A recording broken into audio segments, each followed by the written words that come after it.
Bonjour à tous, j'espère que vous allez bien. Aujourd'hui, je suis ravie de vous retrouver pour vous présenter ma rotation make-up du mois de septembre. Au mois d'août, si vous l'avez remarqué, j'ai pas fait de nouvelles rotations parce que j'ai tout simplement continué à utiliser ma rotation du mois de juillet. Et vous savez que j'ai un petit peu changé ma façon de vous présenter mes rotations. En fait, je vous présente ma rotation du nouveau mois. Et je vous présente seulement les produits ou que je ne garde pas ou que j'ai terminé de la précédente rotation. Donc en juillet et en août, j'ai fini le spray fixateur de la marque Max & More que j'achète chez Action. Donc elle est vraiment très bien, j'ai pas eu de soucis. De toute manière, toutes les sprays comme ça fixateurs que j'achète chez Action me conviennent très bien. Donc moi je peux que vous la recommander. En tout cas sur moi elle a très bien fonctionné. J'aime l'odeur, ça m'assèche pas la peau et ça fait tenir très bien le maquillage. Donc là-dessus je n'ai rien à dire.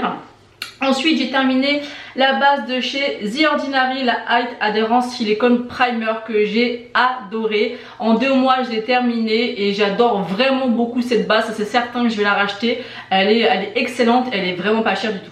Le dernier article que j'ai terminé de ma rotation du mois de juillet et août, c'est le Shape Tape version Creamy. Donc j'ai bien aimé vraiment cet anti-cerne, il est vraiment de bonne qualité. Mais malgré tout, je trouve qu'il est beaucoup moins couvrant que la version originale. Donc le Shape Tape classique. Donc vous verrez que dans ma rotation du mois de septembre, j'ai racheté le Shape Tape classique. Maintenant je suis entre deux parce que je commence vraiment à avoir beaucoup de rides d'expression au niveau de mes yeux. Ça fait des petits plis, des petites ridules. Et c'est vrai que celui-ci sur le côté externe de mon œil, ça marque moins forcément puisqu'il est plus crémeux, mais au niveau du cerne en fait il est bien mais il est pas assez couvrant à mon goût. Donc là j'ai racheté donc le Shape Tape classique, donc je vais le retester au mois de septembre et du coup je pourrais un peu faire une comparaison et peut-être je pense faire un combo avec les deux. Donc pour l'instant celui-ci j'ai terminé, on verra avec le prochain. Pour le fond de teint, j'en ai ressorti 2. Donc c'est celui de chez The Ordinary. J'ai le Serum Foundation et le Coverage Foundation. Donc j'en ai 2. C'est la même teinte, c'est ma teinte d'hiver, donc le 1.1N. Donc je les ai ressortis parce que tout simplement j'avais envie de le ressortir et aussi parce que je suis un petit peu en rade au niveau des fonds de teint. Donc il va falloir que je m'en rachète d'autres. Et j'ai mon Catrice que je n'ai plus. J'ai mon L'Oréal qui est fini aussi. Donc il va falloir que j'en rachète. Mais en attendant, je vais terminer ceux-là parce ils doivent être à un tiers utilisés. Il y a vraiment 2 finis différents. Le Serum Foundation est vraiment quelque chose de beaucoup plus léger sur le visage. Donc s'il fait encore des beaux jours au mois de septembre, je pourrais utiliser celui-ci. Et si je veux quelque chose d'un peu plus couvrant, il y a le Coverage. Donc n'hésitez pas à me dire en commentaire si vous testez ces fonds de teint ou si vous avez déjà testé ces fonds de teint, ce que vous en pensez. Moi je les aime bien. Après juste faites attention parce que moi en tout cas sur ma peau ils oxydent pas mal. Donc il faut le savoir. Donc moi j'ai pris quand même une teinte relativement un peu plus claire pour éviter en fait que ça soit trop foncé sur ma peau. Donc n'hésitez pas à me dire en commentaire d'ailleurs si vous aussi ces fonds de teint là oxydent sur votre peau parce que moi ça arrive tout le temps. Ensuite pour fixer le teint, j'ai ressorti ma poudre de chez Max & More, la Pretty Peach. Donc c'est des poudres qu'on trouvait chez Action il y a quelques temps, je crois que c'était au début de l'été ou même au printemps. Il existe celle-ci qui est un petit peu colorée ou sous ton un petit peu pêche et on avait une un peu plus claire, beaucoup plus claire à la noix de coco. Donc moi j'en ai acheté plusieurs pots de chaque pour vraiment faire un stock, sachant qu'elle était à 1,99€ la poudre. Et j'ai déjà testé celle-ci, elle est vraiment pas mal du tout. Quand je veux vraiment un teint impeccable, je ressors ma Coty Airspoon. Mais là je reprends le travail le 31 août, donc ça ira très bien pour me maquiller. Sachant qu'on va avoir les masques toute la journée, donc ça fera très bien l'affaire. Et je vais continuer à l'utiliser pour vous dire tout simplement ce que j'en pense. Ensuite au niveau des bronzers, comme chaque mois j'ai choisi 3 bronzers, 3 blushs, 3 highlighters, 3 palettes.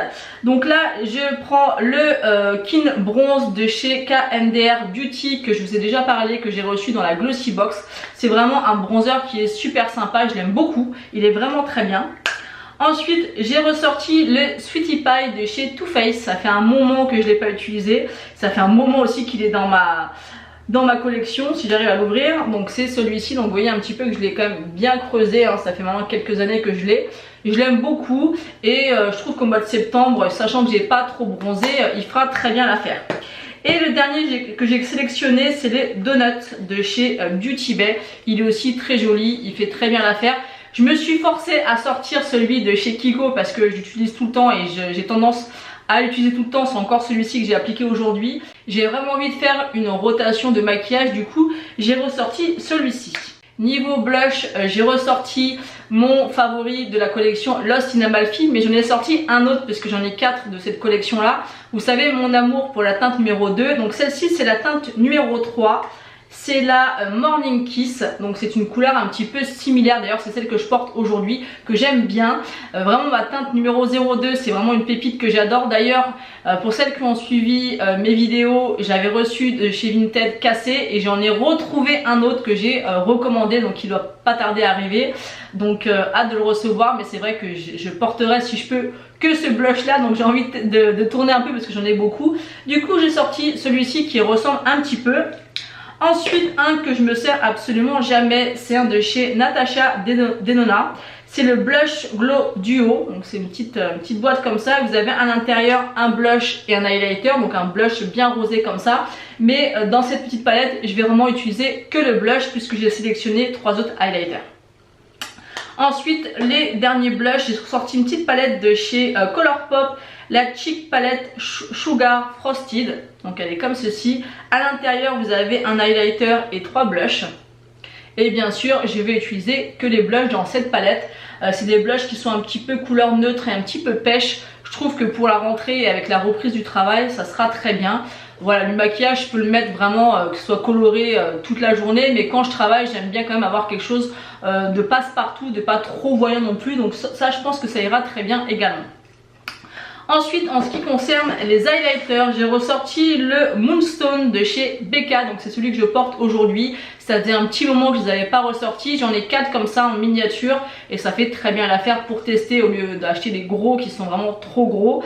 Et vu que j'en ai beaucoup, celui-ci je l'ai ressorti puisque ça faisait un petit moment que je l'avais pas utilisé et je l'aime beaucoup. C'est un highlighter voyant mais qui se fond bien et qui passe partout quand même, donc parfait encore une fois pour reprendre le travail.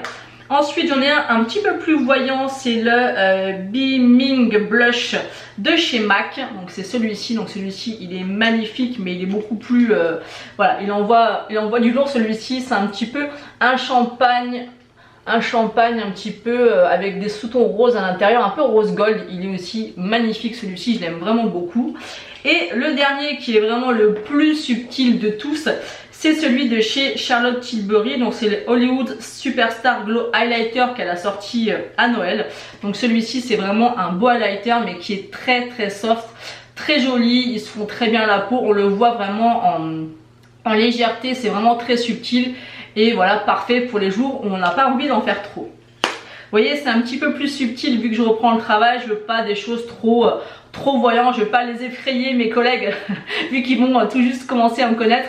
Donc je vais pas les effrayer avec le teint, peut-être un peu avec les yeux, avec de la couleur, mais pas avec le teint. Je vais quand même rester soft. Et sachant que je vais être cachée par le masque, ça sert à rien de mettre des highlighters super voyants, sachant que de toute manière, il y a peu de chances qu'ils se voient réellement. Ensuite, au niveau des bases pour les yeux, ça fait maintenant plusieurs mois que je les utilise et je veux vraiment les terminer. La première, c'est la base numéro 1 de chez Beauty Bay qui est blanche. Je l'ai utilisée aujourd'hui et je l'aime beaucoup. Elle est pas chère et elle est excellente. Et en deuxième base, j'ai la Pilwiz, la Rumour 02. Donc celle-ci aussi, il y en a encore beaucoup. Pourtant, je m'en sers pratiquement tous les jours. À part quand j'ai des fards colorés, j'utilise la blanche. Et celle-ci, quand elle sera finie, je rachèterai la Beauty Bay en teinte numéro 2. Puisque pour avoir testé la blanche, elle est vraiment très bien et beaucoup moins chère que la Pilwiz. Ensuite on va parler mascara et je laisse toujours dans ma rotation le mascara de chez Colourpop que j'ai dans ma rotation depuis 3 ou 4 mois maintenant. Je l'aime énormément, c'est encore celui-ci que j'ai utilisé aujourd'hui, mais j'ai quelques mascaras dans mes placards qu'il faut que je teste et que j'utilise pour voir si je les aime ou pas. Du coup j'ai ressorti un de chez MAC que j'avais eu je crois dans une box beauté, je me rappelle plus laquelle. Donc il est comme ceci, la brosse est en silicone, est assez grosse. Je me rappelle absolument pas si je l'aimais ou non. Donc je vais le retester et ça me permettra de faire un tri. Et puis s'il me convient plus, de le donner à la famille ou aux copines.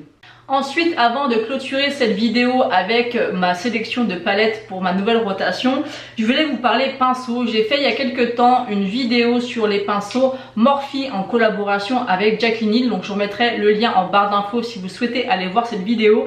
Et en fait, je voulais vraiment vous présenter ces deux pinceaux. Donc j'ai eu des pinceaux pour les yeux pour celles qui ont vu la vidéo et j'avais acheté deux pinceaux pour le teint. Les pinceaux pour les yeux sont excellents, vraiment. J'étais bluffée par la qualité et la douceur des pinceaux même après les avoir lavés. Je trouve même qu'ils sont plus agréables que les Zoeva, donc ça c'est mon avis personnel, mais j'aime beaucoup et je pense que quand j'en aurai besoin je recommanderais sur le site Morphe. Et ces deux pinceaux pour le teint, pardon, vraiment je les recommande. Je suis désolée, ils sont sales mais je les aime tellement que je les ai encore utilisés aujourd'hui. Donc il y a le premier, c'est le JH11. C'est un pinceau poudre que j'utilise pour appliquer la poudre libre. La forme est vraiment parfaite quand vous prenez votre pot de poudre. Vous mettez le pinceau à l'intérieur et vous appliquez votre poudre. J'adore vraiment ce pinceau. Il est ultra doux, il prend vraiment bien la matière. Le fait qu'il soit un petit peu plat comme ça, je trouve que on peut tapoter facilement sur le visage. J'adore vraiment ce pinceau et je voulais vraiment vous en parler parce que je vais l'utiliser, je pense forcément tout le mois de septembre. Mais je voulais vraiment vous en reparler parce qu'il est vraiment top. Ensuite, le deuxième pinceau, c'est le JH13. C'est un pinceau bronzer. J'ai un peu des pinceaux similaires qui ressemblent chez Zoeva, mais la forme des Zoeva est un peu en œuf comme ça et c'est pointu à l'extrémité, ce qui fait qu'on a une pointe et je trouve que ça fait des taches un petit peu, tandis que celui-ci il reste bien rond comme un œuf. Et c'est encore celui-ci que j'ai utilisé aujourd'hui pour appliquer le bronzer et j'aime vraiment beaucoup l'application.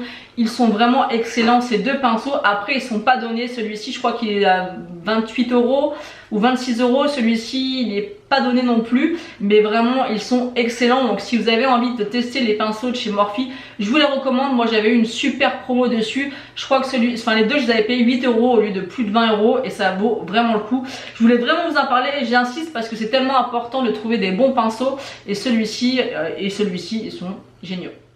Je vais terminer cette vidéo par ma sélection de palettes pour les yeux. Donc la première que j'ai sélectionnée, c'est la The Beginning palette de chez Otrera Beauty. Donc celle-ci je l'ai mis dans ma rotation parce que la première fois que j'ai utilisé, j'étais tout excitée d'utiliser la palette de Sananas. Il y a des couleurs super intéressantes à l'intérieur. Mais après l'avoir utilisé plusieurs fois, j'ai été beaucoup moins emballée. C'est-à-dire que déjà j'ai eu quelques soucis avec les mats où j'ai vraiment eu du mal à les estomper, avec ou sans base, avec plusieurs pinceaux. Enfin j'ai vraiment essayé plusieurs fois et je galère quand même régulièrement avec les mats. Après les fards sont assez jolis. Il y en a certains qui font un peu des morceaux, je trouve, notamment celui-ci, le Christine, qui me fait un peu des morceaux sur la paupière. Donc faut bien que je les tire. Au final, c'est pas un réel coup de cœur, c'est pas une mauvaise palette du tout. Elle est vraiment très bien comme palette, c'est une bonne qualité, il y a des jolis fards. Mais je pensais que ça serait vraiment un plus gros coup de cœur et au final, c'est pas réellement le cas. Donc là, j'ai besoin vraiment de me refaire un avis bien dessus. Donc c'est pour ça que je la mets dans la rotation du mois de septembre pour la ressortir assez régulièrement. Elle est jolie, mais au final, je suis un petit peu déçue de la palette. Est-ce qu'aujourd'hui je l'achèterai à 49,90 €? Je pense pas. Après j'avais envie de l'avoir aussi parce que c'est Sananas et que voilà, j'ai envie de soutenir et que je trouve ça génial le parcours qu'elle a pu obtenir depuis des années. Mais la palette, après l'euphorie de la sortie, des couleurs, parce qu'il y a des magnifiques couleurs bien sûr à l'intérieur, bah je suis plus si emballée que ça et au final je me rends compte que je m'en sers pas trop alors que j'avais de grandes espérances pour cette palette. Notamment on peut faire des maquillages assez neutres pour tous les jours mais aussi du coloré, donc à voir. Elle n'est pas mauvaise mais je suis moins emballée qu'au départ, donc n'hésitez pas à me dire si vous aussi ça vous fait ça avec cette palette ou si je suis la seule qui au final est descendue un petit peu de mon euphorie justement du départ de cette palette. Au final maintenant je me dis ouais bof, pourquoi pas, faut voir. Donc du coup elle se retrouve dans ma rotation. Ensuite j'ai mis dans ma rotation la Prisme palette de chez Anastasia Beverly Hills. Ça c'est une palette que je me suis procurée il y a peu de temps sur Vinted. J'ai eu complètement neuve et j'ai pas encore eu le temps de la tester. J'ai pas eu encore le temps de la tester. Il y a des couleurs vraiment super jolies. Quand même une majorité de nude, mais vous avez quand même quelques petits fards de couleurs, notamment ces deux là qui ont l'air de se ressembler. On a ce beau jaune, on a un joli noir, donc elle fera très bien l'affaire pour pour l'automne qui va arriver. Et ensuite la dernière palette, c'est la Sandstone de chez Colourpop. Donc j'ai pas eu encore le temps de tester. Pour celles qui ont vu mes précédents hauls Colourpop, j'ai reçu beaucoup de palettes et j'essaye de toutes les utiliser. J'ai une corbeille où je mets toutes mes palettes à tester, et celle-ci je l'avais pas encore testée, et au niveau des couleurs je trouve que ça ira parfaitement aussi pour l'automne. Vous avez un petit peu du moutarde, vous avez un petit peu du vert, vous avez beaucoup de nude froid ou chaud. Elle fera très bien l'affaire pour la saison et j'aime beaucoup. Et encore une fois, même si j'aime beaucoup les palettes colorées, pour le travail je veux quand même que ça soit un peu plus soft.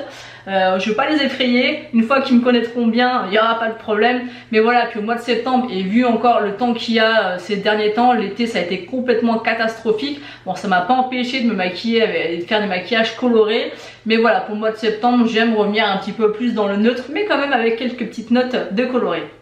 Donc voilà pour ce qui est de ma rotation du mois de septembre. J'essaye vraiment de choisir chaque mois, de diversifier bien ma sélection. Donc n'hésitez pas à me dire ce que vous en avez pensé en commentaire, et si vous aussi vous faites une rotation, est-ce que vous êtes passionné de maquillage, est-ce que vous essayez quand même de choisir et de faire tourner un petit peu votre maquillage. Moi ça me permet de savoir si un produit me plaît toujours ou non, comme par exemple la palette Otrera, de tester les nouvelles palettes, voir si elles me conviennent également, et aussi des produits que j'avais, est-ce que je les aime toujours, est-ce que je les garde dans ma collection ou est-ce que je les fais sortir, et aussi bien sûr pour finir les produits déjà entamés, parce que c'est bien aussi d'être passionné, mais il faut aussi ne pas gaspiller. J'espère que cette vidéo rotation vous aura plu. N'hésitez pas à liker la vidéo et à vous abonner si ce n'est pas encore fait. Moi je vous fais d'énormes bisous et je vous dis à bientôt.